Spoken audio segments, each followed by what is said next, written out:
Excellent. Excellent. So it's just past 10 o'clock. I know more people may be joining, but without further ado, I want to hand it over to Jeannie. Jeannie Farnsworth is our Director of Outreach and Engagement at Clinical Research Fastrack. Jeannie has an amazing career in clinical research, over 18 years in the industry. She has been a clinical research coordinator. She's been a site coordinator, a consultant to physicians, help them set up their research at their clinical research sites. She has a master's degree from Harvard University in the Boston area, and now she's our Director of Outreach and Engagement. So I'm going to hand it over to you, Jeannie, and welcome. And I know you can introduce Angela as well. Absolutely. So this session is going to be really fast, but it really is more of an intro on how to get started. So what we're giving is just a flavor for what we teach in our course. And it is, I mean, it really is only about 10-15 minutes of a 4-hour session. And our course is 228 hours. So that's not a whole lot of time, but we're just giving you a taste test of what our course offers. So we would love to introduce how to get started. So on this next slide here, David is kind of managing all the controls here. So I'm so excited to have Angela join us today from the Mayo Clinic. Angela is a new instructor for us. And I guess I keep saying new, but she's been with us for quite some time now. Has taught quite a few sessions and really empowered our students to not only position themselves in a place to get started, but to propel themselves forward. And it's been really fun to hear back from my students how she is such a great mentor. And when we were talking about who we could invite to join us on our webinar, Angela, you know, on a month that she wasn't teaching, she happened to reach out and she said, you know, if there's anything I can do to help Fastrack and to be part of this movement, please let me know. So it was very fitting at the right time, at the right place, that this right person came up to talk about GDP and that necessity to have attention to detail. So often when you look at job postings, you will see the need for attention to detail. What does that look like? And we teach this thing called GDP, which Angela will go into detail. So Angela has, she's persistent, she's a fighter, she is incredible.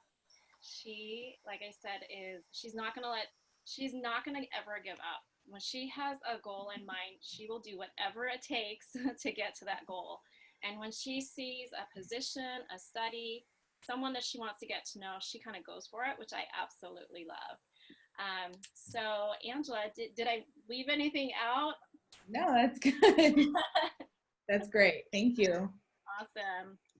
So on this next slide, so like I said, David's kind of running the slides, and we have these 4 keys that we show on our webinars, you know, being prepared to have the proper training through Fastrack. And part of our program is to kind of give you the experience through our internship. And then we also have connections with our instructors and with our mentorship hosts and other partners that we're connected with. And then, you know, we really kind of stress the importance of the soft skills. And so today we are really focusing on being prepared and getting a little bit of training. And hopefully you'll understand that Alcoa sees more than just 6 letters that represent something, but it's much bigger than that. So without further ado, I kind of want to poll to see who is on our webinar and kind of get a little bit of a feel for where people are watching from.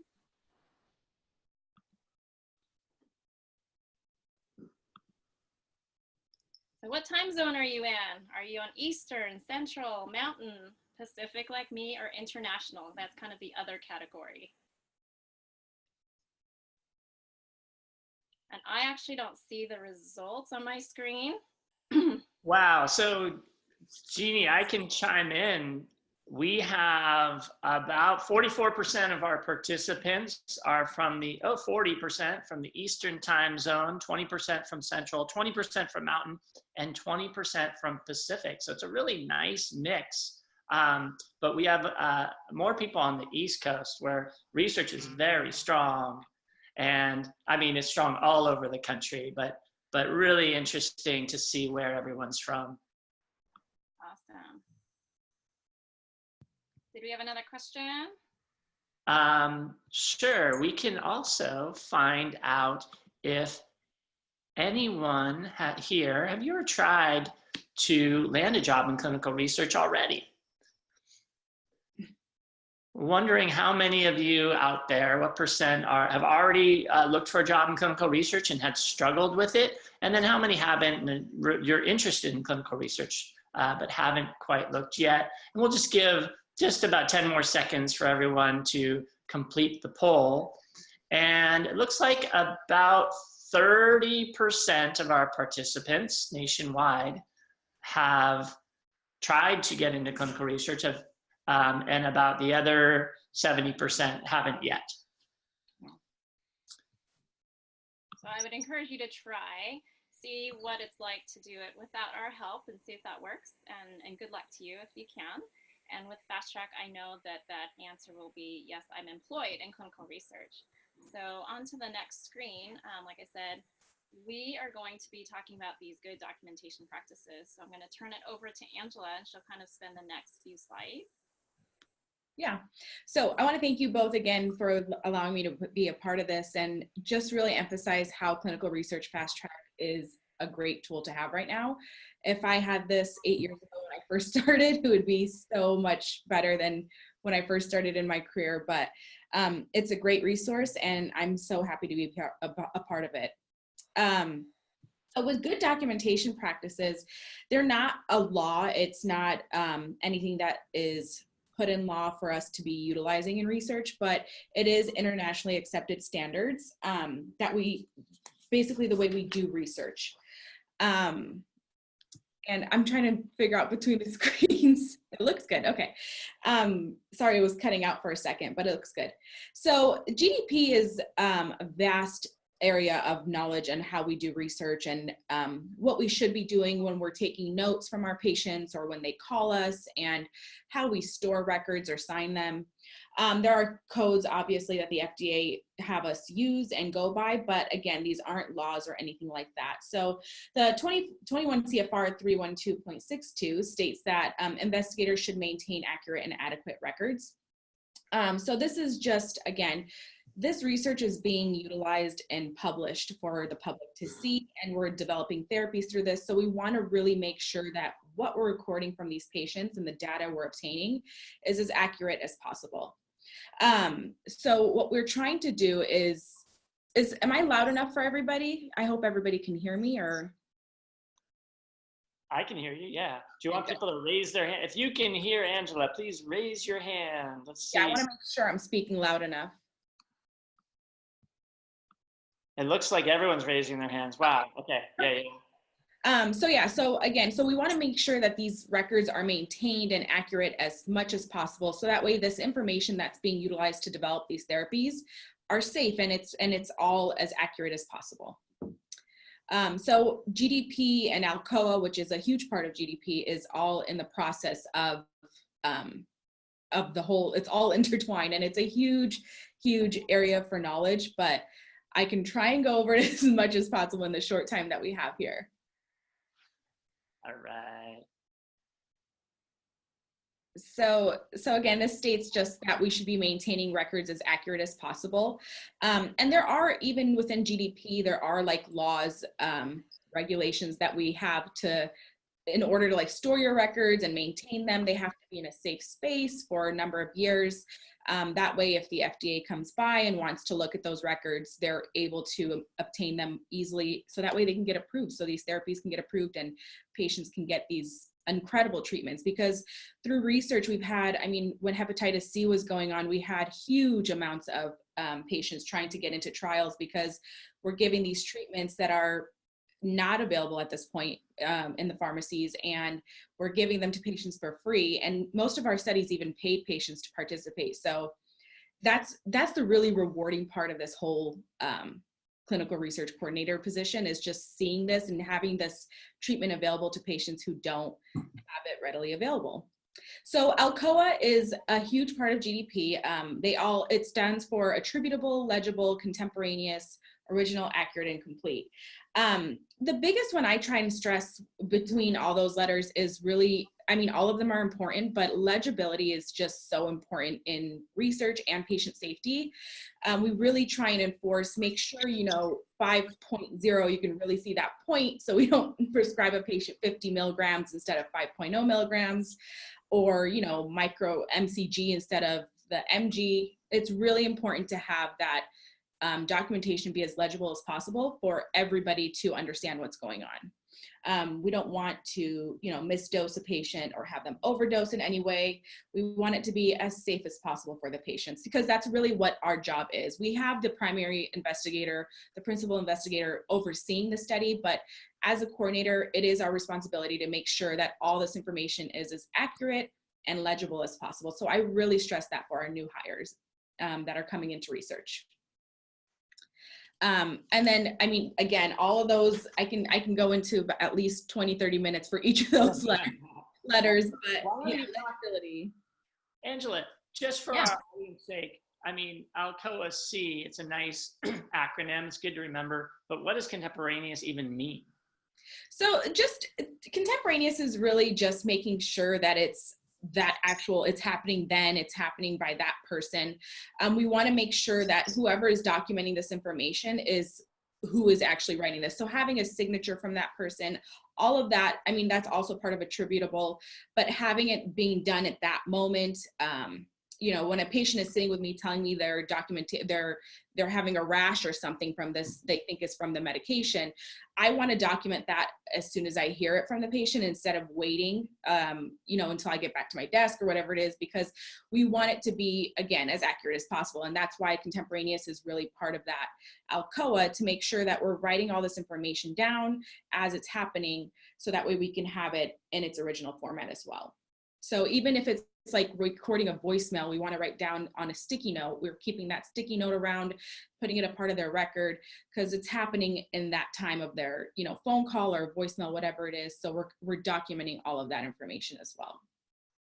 Awesome. And then what about original? What does that mean? So original, I always use the example of like, let me go back to the voicemail example. If I have a sticky note from a patient's voicemail, I keep that sticky note. I don't make a copy of it or anything like that. I attach it to a bigger piece of paper so it doesn't get lost in the patient binder. And then I'll always, you know, include it into the patient's binder in that paper format. But whatever you're taking your notes on is what we're using to contribute to the study. So it's not like, oh, I've messed up, I've made too many mistakes on this source documentation, I'm going to rip it up and start over.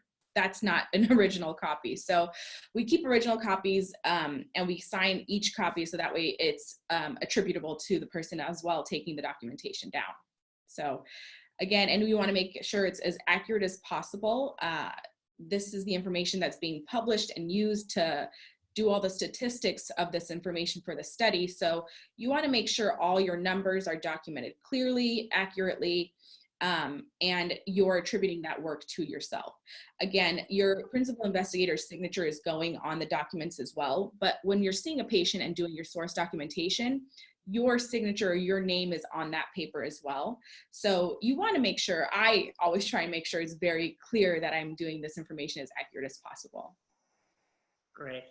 And of course, everything has to be complete. Jeannie, I'm wondering if you can chime in, because Angela's given such a good overview of the principles of GDP that everyone needs to know in research. But can you take a step back and just tell us, what is clinical research? What exactly are we doing this for? And what is a clinical trial? So clinical research is a formal investigational plan that everyone follows. It's typically written by someone who is a medical monitor, a research scientist, and it's a method that has objectives and outcomes in which they're trying to derive, is this medication or device or treatment safe, and is it effective? Sometimes it's effective, but it's actually not safe and very harmful. And oftentimes when they're looking at safety, it's not just the short term, but it's the long term. I've worked on a trial before where we got it to market, and 12 years later, because at the time, a 5-year trial, we didn't see long-term outcomes that affected their heart. And so a clinical research trial has a protocol. So it's that plan which everyone reads and follows. And I always tease about footnote J. Footnote J is usually the exception to the protocol. You know, if someone has an outlier in their labs, an outlier in a biomarker, there's a change in status, you do this one little exception. And so why attention to detail is so important is, as a coordinator, as a researcher, you have to understand what that exception is and how you carry out that exception. And using these principles in your source, in your regulatory, and in your notes is so important. And so all these attributes are absolutely vital. As a CRA, you know, I often looked at the DOA, which is the Delegation of Authority log, and attributable to me actually meant this is my log of people who are authorized and delegated and trained and certified to perform these functions. And I'm going to look at their signature and I'm going to look at their initials. And did they do those items? And if I recognize the signature that doesn't belong there, I'm going to question, why is this person performing something that's not within their scope? The legibility, you know, we always tease about using LCOSI with physicians because we often can't read their handwriting. But when we compare that against the DOA, we can actually, you start actually understanding what their handwriting looks like and how it's supposed to read. I'm sure Angela can attest to deciphering physicians' handwriting. And, yeah. yeah. And I love to use my example that I like to use is, so often we run EKGs. So there are these funny little tracings on paper. It might be, they look like one strip that you have to cut up and fit on an 8.5 by 11 sheet of paper. And then it actually gets sent to a central reader, or maybe a radiologist not a radiologist, but a cardiologist, who will read that interpretation and then give you a printout of what he interprets that reading as. So often we take that reading and then we put the findings into the case report form, and away we go. Well, sometimes there's a dispute in the interpretation. So we have to go back to the tracing, and maybe a backup or a secondary cardiologist has to read that tracing to fully understand what happened. And, you know, human beings make mistakes. So we sometimes have to revise that interpretation. And that's why original is so important, so that we can dispute it if there is a time to dispute it. So clinical research is followed by people at the sponsors. Typically, they're the ones who write the protocol. They're the ones with the molecule, and they share it with the CRO, who's a contract research organization. And they basically execute the essential functions to run a trial from an overview of sites. So they're managing these sites, and the sites actually are patient-facing, is what we call it. They're collecting the data from the patients, and patients sometimes share that with you verbally, sometimes they don't. Sometimes it's their loved ones that share that information. Sometimes we found out from their labs and like I said, other scans and other data that comes in from other sources.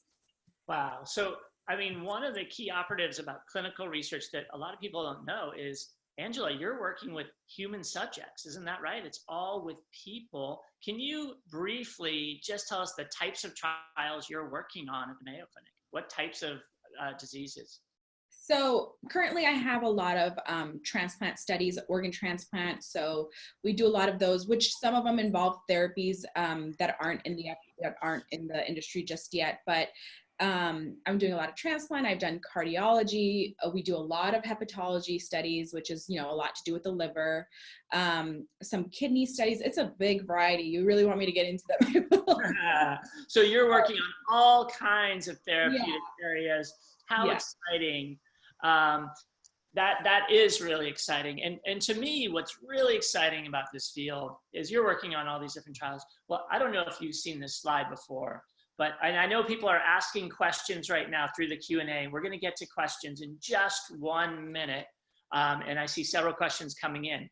But Jeannie, can you talk about the growth of the industry? Angela just said, wow, we have so many trials we're working on at the Mayo Clinic, but it's not just at the Mayo Clinic. Where are these trials happening and what's going on in the industry?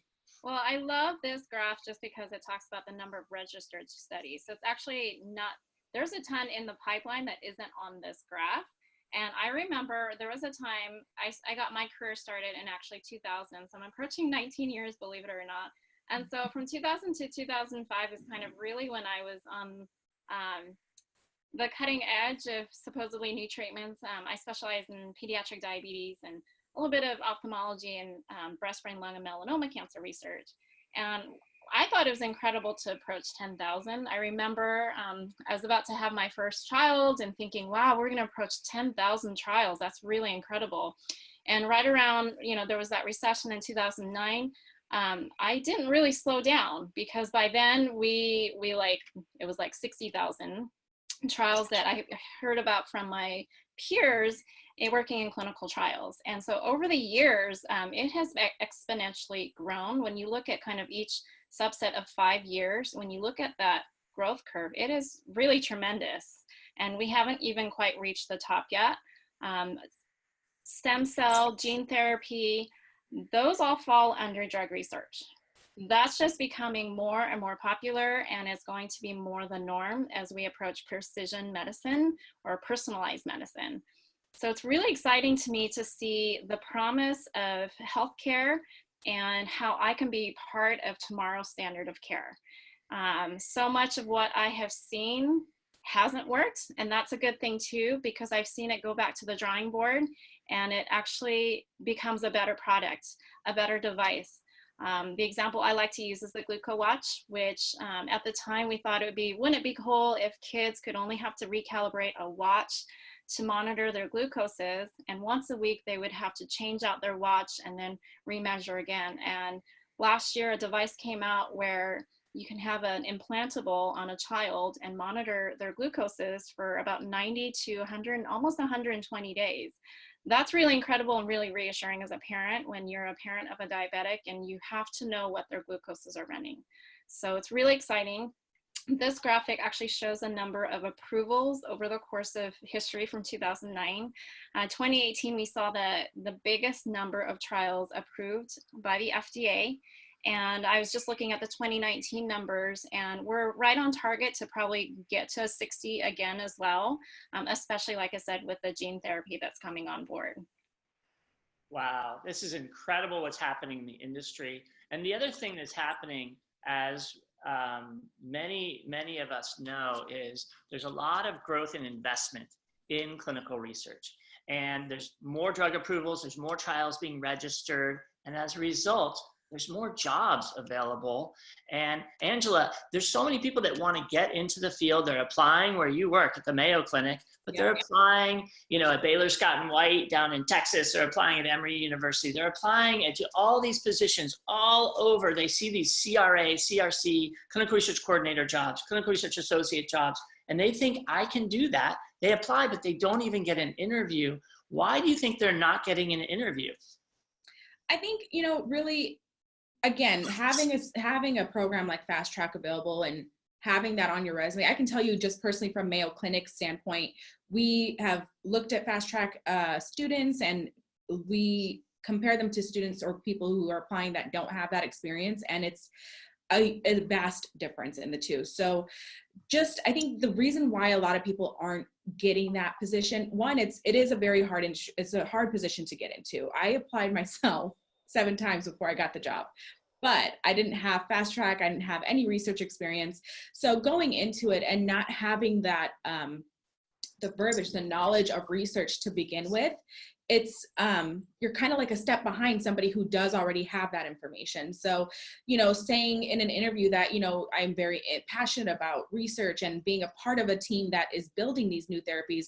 And it should be honest, it should be genuine. And that's truly, like, I can tell you from my standpoint, what Jeannie was talking about, stem cell therapy. We have studies now that are utilizing stem cells to repair heart damage from a heart attack. And it's just so fulfilling. And to have that kind of, show through in an interview is so important, in my opinion. And then again, coming with that knowledge of I've done this work before, I know these terms, is a huge difference for us here at Mayo Clinic. So yeah, it really is. And the fact of the matter is most of the jobs right now in clinical research, we're so busy, we have so many trials we're running, we all want to hire someone that has experience. When you look at the job descriptions, it says must have 2 to 4 years of experience. And we see that over and over again, must have 2 to 4 years of experience. But Jeannie, you see Fastrack graduates moving right into those positions. And what are the hiring managers and the sites telling you about why they're hiring our graduates and their experience? I think at first they don't believe that this person has never actually had a job in research. So we often wow them and surprise them, because when our students come through our course and they work hard, I mean, this is not for the weak and the weary. This is a program for people who are committed, not just interested, but really committed to the process. So they are willing to sit in front of a computer for 68 hours and do their online independent studies. It really depends on them to have that discipline to get that done. It's for people who are willing to come to class. It's 8 days. They're 10-hour days long. And I think that's where really the magic happens, because we have 12 to 14 instructors who come through for about a half day. They meet our students, and every student learns from different people all the time. And whenever I ask them, who was your favorite teacher? Everyone has a different favorite teacher, and everyone has different roles. I make sure, Lauren and I both ensure that we have a good diversity mix in our teachers, in their roles, and the institutions that they represent, so that our students have a really great understanding, a really deep fundamental understanding of the key players in this industry, and how Alcoa C looks at the site versus at a CRO versus at a sponsor, and how that fits into the FDA realm, how to avoid those 483s. So I think it's really important to kind of think about how when our students go to interview, part of our program is based on soft skills, and we bring that awareness and teaching to that. So I think that they present well, they have a great resume, they have great interviewing skills. We instill confidence. I hear that over and over. With each session that we put on, it just gets better and better with each month. So our job prospective employers really enjoy the knowledge and terminology that our students come in with. And we have sites over and over again that say, Jeannie, I have two positions open, get me an intern and I would like to hire them. And it's incredible. I love it. Yeah, so it's true. And many people say, I have great experience. I'm already working on oncology research. I've already have a master's degree. I already have all of these things, but they're still not getting the interviews. And the beauty of the clinical research fast track program is, in as little as 5 weeks, you can be getting the knowledge, terminology, and experience you need to really move right into a position. I did have a question though from Sajitha. Thank you for your question. What if you want to be beyond a clinical research coordinator? And the simple answer to that, Sajitha, and for all of you, is in clinical research, we have so many positions available. There are data managers, regulatory specialists, clinical research associates, project managers. The salaries are ranging anywhere from a very entry-level salary at $36,000 a year to about $150,000 a year or more. So many of these project managers are making 6 figures. The CRAs are making 6 figures. Really wonderful opportunities in the field, but you still need that foundational core competency training. Whether you're working as a project manager, a CRA, a data scientist, every position, Angela, needs to know what we call ICH GCP. Isn't that correct, Angela? Yes, it is extremely helpful to have this knowledge and then move up in the field. But starting somewhere where you said where it would be associate or anything like that, it helps you gain all that experience and knowledge that you'll need in order to be successful in those other types of positions. Yeah, so Jeannie, can you just go back over our keys to success before we close out our webinar? Absolutely. So I think the 4 keys would be to be prepared and to get the training that you need. And I think the thing that I love about our students is they know what they don't know.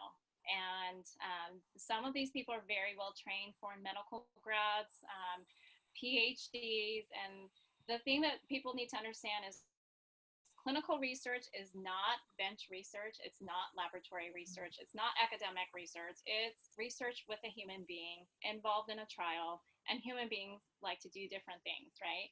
So the experience that you can get from internships and the connections that you can get from Fast Track, we provide support in the form of job assistance and resume reviews, interview prep.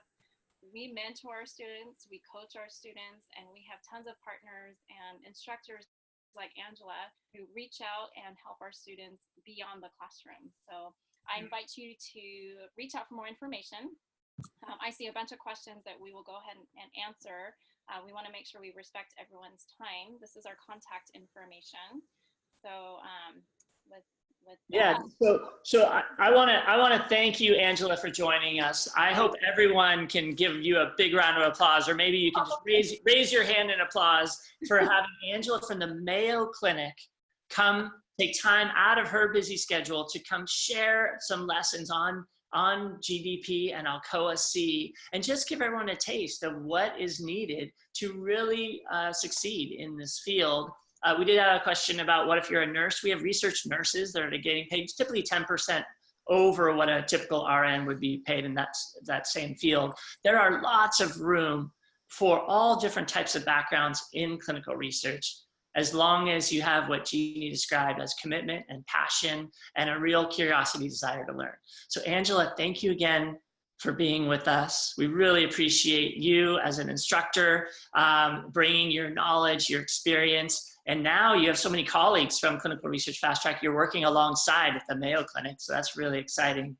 And Jeannie Farnsworth, our Director of Outreach and Engagement at Clinical Research Fast Track. It's so wonderful to have you on this webinar with your 18, maybe now 19 years of experience in clinical research in so many different roles. And we want to thank all of our participants for joining. Sorry we couldn't get to every one of your questions, but if you just give us a call, 602-883-7944, that's our headquarters, and someone there can help answer your questions, or email us at contact@clinicalresearchfasttrack.com. And Jeannie and Angela, thank you again. And we hope you all have a wonderful day and that you're all able to pursue your careers and your dreams in this exciting field that's advancing medicine.